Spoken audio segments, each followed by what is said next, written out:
प्यारे बच्चों, बात करते हैं रेड एंड येलो सॉइल की। इसका कलर रेड क्यों होता है? क्योंकि इस मिट्टी के अंदर आयरन और आयरन के ऑक्साइड, जिसे फेरिक ऑक्साइड आप कह सकते हैं, इनकी उपस्थिति के कारण इसका कलर रेड होता है। जब ये मिट्टी सूखी होती है तब ये रेड कलर की होती है।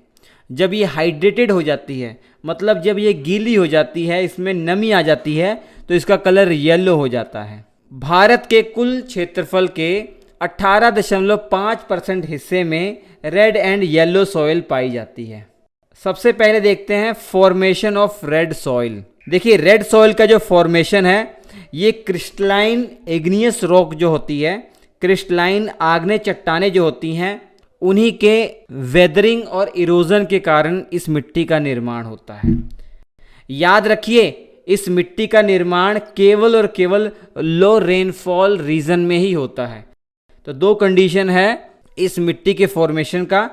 पहला, जो क्रिस्टलाइन इग्नियस रॉक है, जो जमीन से लावा बाहर आकर ठंडा होकर जो चट्टान का रूप धारण किया है, वो इग्नियस रॉक है। तो क्रिस्टलाइन इग्नियस रॉक के ऊपर इसका फॉर्मेशन होता है, लेकिन लो रेनफॉल वाले रीजन में।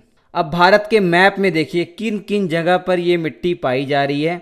ये वो सभी रीजन है जो लो रेनफॉल वाले एरिया है।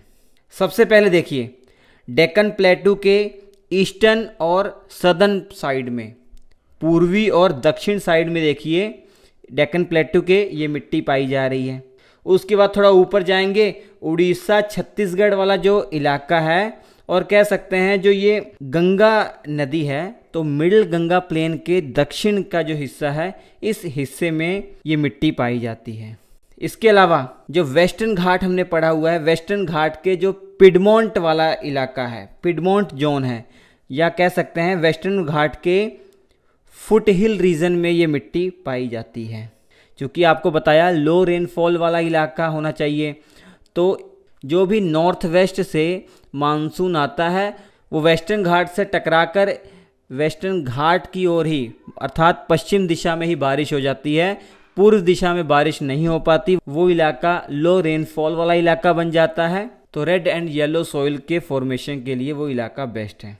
इसके अलावा नॉर्थ ईस्ट के कई हिस्से में भी ये मिट्टी का फॉर्मेशन होता है। और एक इंटरेस्टिंग चीज़ बताऊं, इस मिट्टी को ओमनीबस ग्रुप के नाम से भी जाना जाता है।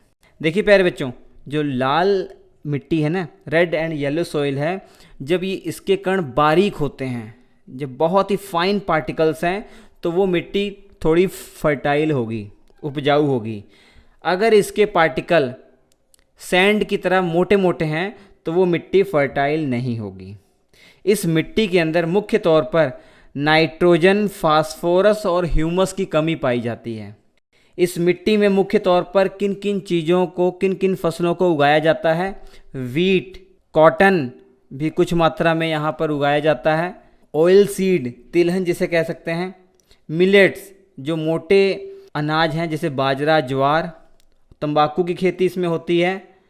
दालों की खेती होती है इसमें, पल्सेस की खेती इसमें होती है।